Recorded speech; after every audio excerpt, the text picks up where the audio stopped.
The cup slammed down too hard. Hot coffee splashed across the table, sharp, dark streaks spreading toward my arm.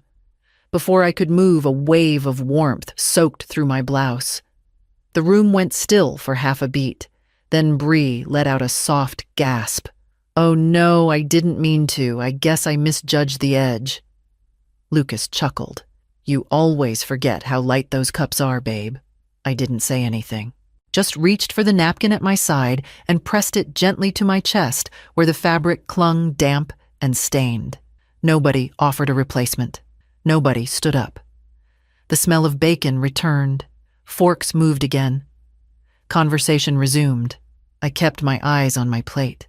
Bree resumed her story about the TikTok home tour she'd filmed last week, her voice rising and falling like none of this had happened. People love seeing before and after shots. The engagement is insane. Lucas joined in. "Yeah, I mean, our place is nice enough, but once we upgrade this one..." He gestured vaguely around the kitchen. "Open concept, clean lines, updated fixtures, it'll blow up." I looked toward the far end of the counter. My coffee maker. My old one was gone. In its place stood a sleek chrome machine with a blue LED screen, blinking 9:02. I pressed the napkin again. My hand didn't shake. I just sat there, soaking through. Bree rose from her seat. "More coffee?" she asked, already pouring herself a second cup. Lucas cleared his throat. "Hey, Mom, actually, there's something we wanted to bring up. We met with a financial planner last week, just exploring options. You know." He waited. I didn't look up. "So, yeah, we were talking about the house," he continued casually, "and how to, make sure everything's streamlined for the future. For everyone's benefit," Bree added, already stirring her cup. The edge of the napkin had started to fray. I folded it in half slowly. "We thought maybe we could all sit down this week," Lucas said. "Just go over things." "No pressure." I nodded once. That was enough for them. Bree returned to her chair and scrolled through her phone. Lucas cut another piece of toast. The conversation turned to something else. I stood and brought my plate to the sink, careful not to drip. Behind the faucet, steam curled from the machine I didn't know how to use. Mine used to hiss gently, patient, and slow. This one whirred like a showroom demo, loud and fast. I rinsed my hands, dried them with the towel marked guests, folded it back into a perfect square. Lucas was saying something about the market timing rates demand. I didn't answer. I walked back to my chair, still wet. They didn't notice. And I sat. I grabbed a plate from the cabinet, turned, and stopped short. A young woman I didn't know was settling into my chair. My spot, the one I'd used every night for nearly 40 years. She beamed, balanced a smoothie on one hand, and placed her phone right next to the salt shaker, like she lived there. Delia Bree called out, "This is Marin. She's in town for a yoga retreat I'm hosting this weekend. Hope you don't mind we squeezed her in last minute." Marin smiled again, like she wasn't sitting in the only empty chair left. Lucas was already cutting into his grilled salmon. "It's just one night, Mom." I nodded. I didn't trust my voice. There was no room left at the table, so I turned back to the counter. I scooped my portion, picked up a fork, stood at the edge of the island next to the paper towel roll. Bree laughed loudly at something Marin said about Seattle traffic.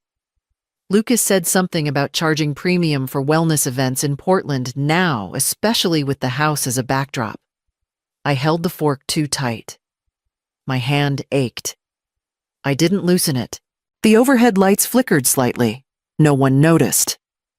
"Once we set up the office in the dining room, we'll need to keep the energy good," Lucas said, mouth full. "We'll probably use this space for consultations." "Open, bright, very marketable," Bree chimed in. "It'll be so photogenic." I finished the salmon. Every bite. No one asked if I wanted to sit. No one saw that my hand left a faint tremble on the countertop when I set the plate down. Later that night, I folded laundry on the couch alone. Bree's retreat group had gone out for cocktails, Lucas tagging along to network. The house was quiet for once. I walked the hallway toward my room. Something felt off. I stopped. The photo of Diana and me at the beach Cannon Beach 1989 was gone. In its place, a large canvas print of a foggy forest with some quote in cursive script. Stillness reveals the truth. I didn't touch it. I stood staring. Something sharp twisted behind my ribs. It wasn't grief. I knew grief. This was something else. A removal. A quiet extraction. Like I'd been erased and replaced in the same breath. A drawer slammed in the kitchen. Bree's voice rang out, echoing through the hallway. We should think about painting the hallway, maybe charcoal or something moody. I kept walking. My door creaked as I shut it. I clicked the latch. Tomorrow, I'd go check the office drawer. The one where I kept the original deed, just to be sure. I heard her before I saw her. Natural light's amazing in here. This wall definitely coming down. I stepped around the corner. Bree stood in the hallway, phone raised, walking slow, panning the camera across the living room. She pointed. We'll do floor-to-ceiling windows here. Expose the beams. Maybe sage green for the walls, very coastal cottage. She didn't notice me yet. She kept filming. In here's the original hardwood, totally salvageable, and the layout. Just wait till you see the kitchen. I stepped forward. She flinched when she saw me, laughed. Oh, I didn't mean to startle you. I'm just filming a quick walkthrough. My followers love renovation-ready homes. Lucas walked in from the back deck. Bree's doing her content thing. Don't worry, Mom, it's just for her channel. He said it like this was all normal. Like filming someone else's house without asking was no different than rearranging chairs. Bree turned back to the camera. The bones are good, she said. We just need to bring it into this century. I nodded. Just once. Then turned down the hall. In my room, I shut the door slowly. No sound. No click. I crossed to the far side, pulled open the low cabinet by the bookshelf, reached past the old linens, the spare sewing kit. There, tucked behind a folded tablecloth, was the file box. I opened it. My finger ran along the row until I found the manila envelope. My handwriting faded in pencil deed. Original. The flap was still sealed. I didn't open it. I just touched it. Held my palm flat against the surface like checking for heat. It hadn't moved. It hadn't been touched. Still, I slid it deeper, beneath the towels, behind the binders, then closed the drawer again. Outside my door, Bree kept narrating. Built-in shelves here, which we'll probably take out. And this room guest suite potential, but we may knock the wall out to expand the master. This room. I sat on the edge of my bed. The air smelled faintly of sandalwood. Not mine. A thud from the hall. Then laughter. Then silence. I stayed there for a long while. I don't remember blinking. Later that evening, Lucas knocked once, didn't wait, and stepped inside. We were thinking, since you're not really using the study, maybe we could start moving some of Bree's stuff in there. Just temporary. I looked up at him. He smiled like he was asking for a glass of water. I said, "Of course," and stood. As I walked past him, I noticed the edge of his shirt wasn't tucked in. Bree's lipstick marked his collar. She'd been drinking that berry wine again. I went to the kitchen. The new coffee machine blinked quietly. Still foreign. Still unwelcome. I opened the cabinet above it, reached for the ceramic mug with the hairline crack. Still mine. Still here. The folder landed on the table with a soft thud. Lucas slid it toward me like a favor. Thick. Neat. Tabs sticking out the side. A yellow sticky note waited at the corner of the first page, an arrow pointing down. Just some updated trust paperwork, he said. Nothing scary. It'll streamline things.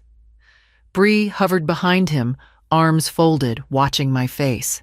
This way Lucas went on everything's clean. No probate, No mess later.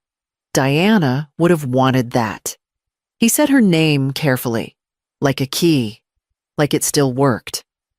I opened the folder, pages dense with words, paragraphs stacked tight, language that sounded polite while hiding its teeth. My name appeared everywhere. So did his. I reached for the pen. It felt heavier than it should. Cool metal. Smooth grip. I rolled it between my fingers once. Twice. The room waited. Bree smiled. Tight. Expectant. I set the pen down. I'd like someone to look this over. First, I said. Lucas blinked. Just once. Mom, he said softer now. This is standard. Everyone does it. I know, I said. Still. The air shifted. Not loud, just thinner. Bree stepped in.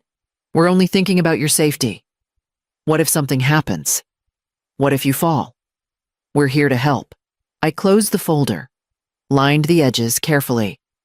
I appreciate that I said, I just need a second opinion. Lucas's jaw tightened.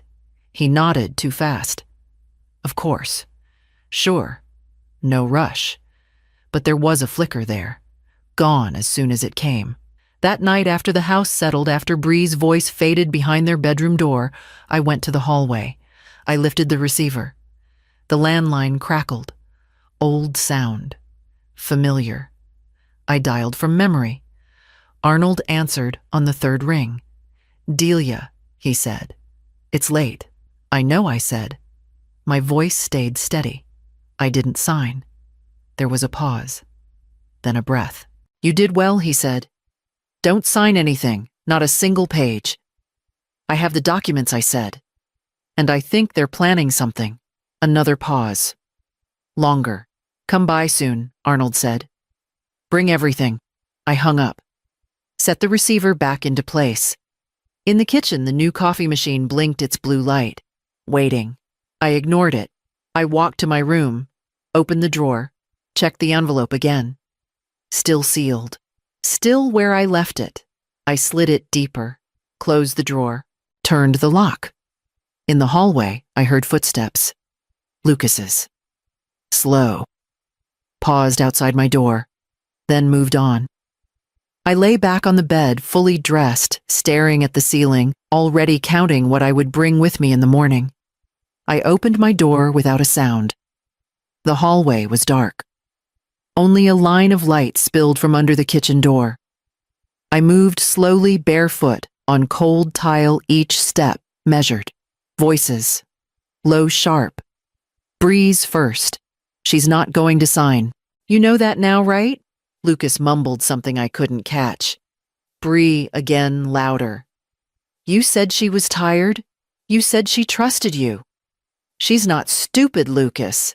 I stood by the wall, hand against the corner molding. The clock in the hallway clicked once. Then again. She'll live another decade, Bree hissed. Are we just going to wait around for her to fall down the stairs? We have plans. A chair scraped. Then Lucas, his voice thinner. She's still my mom. Bree didn't pause.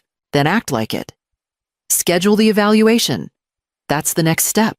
My palm pressed harder against the wall. I'll talk to her again, he said. No more talking, Bree snapped. We're running out of time. I didn't move. My eyes stayed locked on the crack of light beneath the door. It flickered once. Their shadows passed. They didn't know I was awake. Listening. Later in my room, I sat at the edge of the bed, still barefoot, my feet curled against the floor to keep warm. I didn't cry. I didn't even blink for a while. When the sun came up, I made coffee in the old machine I'd stored in the garage months ago. It still worked slow and faithful. The sound soothed me. Upstairs, they were still asleep. I opened the bottom drawer of my desk, took out the small silver USB drive, quietly unscrewed the cap, slid it into my handbag. It clicked softly as it locked into place. I zipped the bag, smoothed the sides, looked around once. Nothing in the room had changed. But I had. By early afternoon, I was at the corner coffee shop 2 blocks from Arnold's office. I waited by the window. When he arrived, he didn't sit. He just looked at me and said, "We'll take it from here." He didn't ask what I heard. He didn't need to. I handed him the folder, the USB, a printed copy of what Lucas had asked me to sign. "I didn't touch it," I said, "but I need to know what it means." Arnold nodded. "You were right not to." He placed everything in his briefcase and snapped it shut. Outside, the clouds had shifted. Light broke through in thin slits over the sidewalk. Arnold reached for the door. Before I stood, I turned back once toward the counter. The coffee was still warm. I left the cup untouched. I unlocked the door for Frank just after 9. He didn't waste time. No handshakes, no questions. He stepped in with a small black case and nodded once. 2 recorders, he said. One in the study vent, one behind the bookshelf in the dining room. No cameras, just sound. I nodded. He handed me the pen last. Heavy, sleek, matte black. Real ink inside, but more than that. "Click once to start," he said. "Click again to stop. Keep it on you or leave it nearby, but don't let them see it. Don't confront, just record." His voice was flat. Not cold, just precise. "I understand," I said. He looked at me for a long second, then left without another word. That night, I sat in bed with the pen in my hand. It felt warmer than it should. I rolled it between my fingers, slowly. No cap. Just smooth, unbroken metal. Not quite a weapon, not quite a shield. Just memory in waiting. I didn't sleep. Around midnight, the voices came back. Through the wall, low, fast, sharp. I slipped from the bed, opened the door, set the pen on the hallway table. Click. It began to listen. "You're dragging this out," Bree hissed. "She's old, but not stupid." Lucas mumbled something. "We need to move," she snapped. "She's stalling." "What if she changes the Will A chair scraped?" "She hasn't," Lucas said. I checked. The last version still leaves it to me. Still. That word stung. Not because it was unexpected, but because it meant he knew. "She's calling someone. I heard her yesterday. She's getting advice." A long pause. "We need to speed it up," Bree said. "I have the number of a realtor. He's discreet." Realtor. I stood in the hallway, barely breathing. My fingertips brushed the wall beside me, tracing a line I'd painted over 20 years ago. Diana had chosen the color, said it reminded her of driftwood. I turned and walked back to my room. Behind me, the pen kept listening. In the dark, I counted backward from 50 until my pulse steadied. I picked up the folder Arnold had given me earlier that day. He'd marked the page with the trust clause Diana had never signed. The last page, the one they'd tried to replicate. I ran my finger along the line, labeled signature. Blank. Mine too. The voices outside faded. A door shut. I clicked the pen off, tucked it back into the drawer beside the mug Diana once chipped against the sink. It hadn't shattered. It just changed shape. I knocked on Lucas's door just before noon. He opened it in workout clothes mid-scroll on his phone. "I've thought about it," I said. "The trust. Maybe it's time." His eyes flicked up. "Really, I'm tired," I said. "It's all too much. I don't want to be a burden." He stepped aside, motioned me in. Bree was at her laptop on the bed. She turned slowly. I repeated it. "I'll sign. Just make it simple." Bree's smile was immediate. "That's the right decision. You'll feel lighter." I nodded once. "Friday works." Lucas squeezed my shoulder, almost tender. "I'll call the notary." Back in my room, I locked the door, picked up the landline, dialed. Arnold answered before the second ring. "She agreed to sign," he asked. "No," I said. "I agreed to act." He exhaled. "The document will look real. But legally, it transfers nothing. Just language. No trigger clauses. No ownership changes. That's what I want, I said. He paused. Are you sure you want to test them? I'm sure, I said. I just need the truth written down. In their own voices. We hung up. I stood by the window. My knees ached, but I didn't sit. That night I cleared the table. Bree's dishes, Lucas's mugs, the wine glasses they never offered me. Then I placed one cup in the center. Ceramic. Old. The glaze slightly cracked. No plate, no spoon, just the cup. I poured coffee. Watched the steam rise. I didn't drink it. I just watched it fade. In the hallway, the shadows shifted. Bree passed by, stopped at the edge of the room. Everything okay? Fine, I said. She lingered. Big day, Friday. I smiled. Yes, big day. She kept walking. After she disappeared, I walked to the front door. I unhooked my old keychain, slid the wedding ring off my finger and onto the loop. Hung it beside the umbrella stand. Ready. Thursday night, I turned off the lights early. Pretended my joints hurt too much to stay up. Lucas helped carry a blanket to my room. Bree smiled tightly. Rest well. I closed the door. Waited. When the house stilled, I reached under the dresser, pulled out the hallway camera Frank had installed, clicked it on. One red light blinked, then vanished. The lens faced the corner, exactly where I needed it. They always spoke by the stairs. They liked the echo. I slid into bed. Left the door cracked just enough. Outside, I heard whispering. Not careful enough. Not anymore. The pen was in the hallway. The recorders were still live, and I was already packed. I set the table at 6 sharp. 3 chairs, 1 mug, the old ceramic one. I filled the coffee pot by hand, let it brew the slow way, no buttons, no blinking lights, just heat time and patience. By 7:30, they arrived. Lucas came in first, fidgeting with his collar.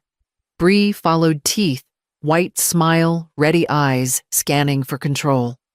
Arnold stood near the window, calm, silent. Then the doorbell rang. Lucas turned. Is that the notary? I opened the door. Detective Angela Reyes stepped inside, badge at her hip. Behind her, a tall man in a navy windbreaker. APS Adult Protective Services. He said nothing, just nodded once toward me. Lucas paled.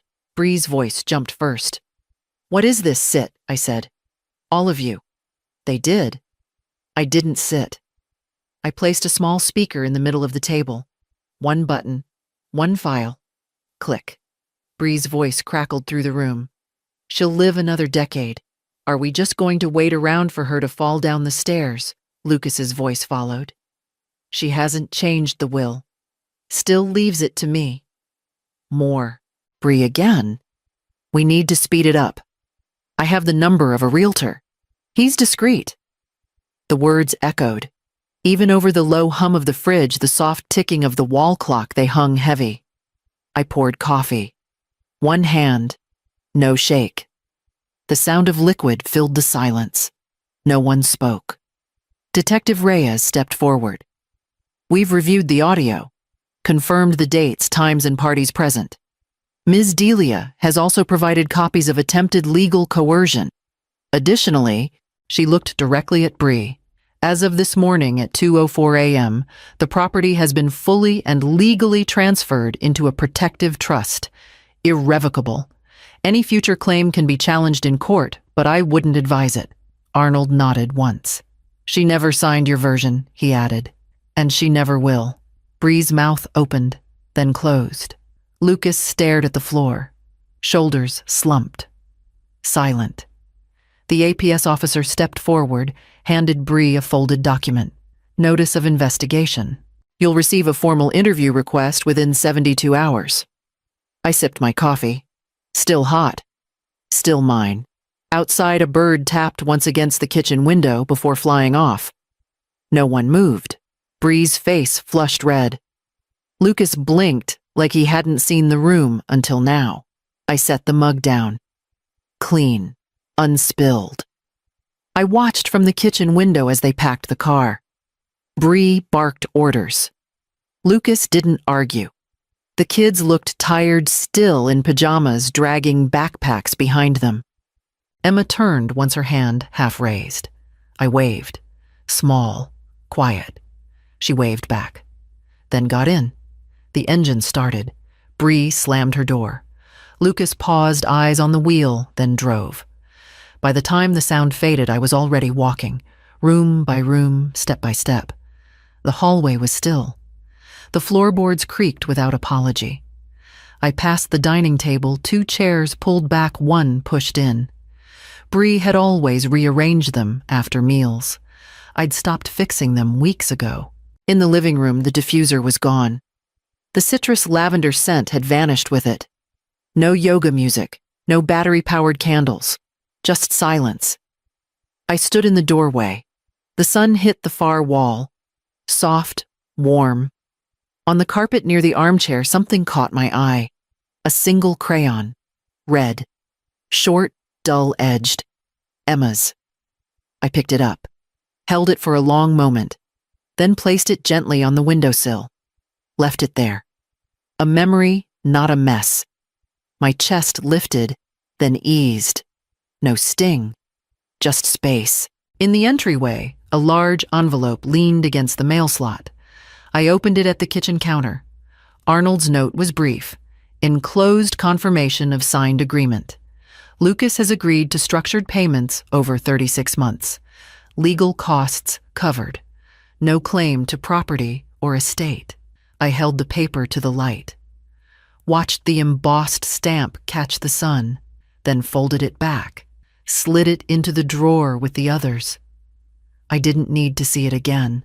I just needed to know it was there. The clock ticked. The fridge hummed. No one called my name. I opened the hallway closet. 2 coats remained, Bree's cropped blazer and Lucas's windbreaker. I took them both out, folded them, set them in a donation bag by the door. Then I reached behind the coats.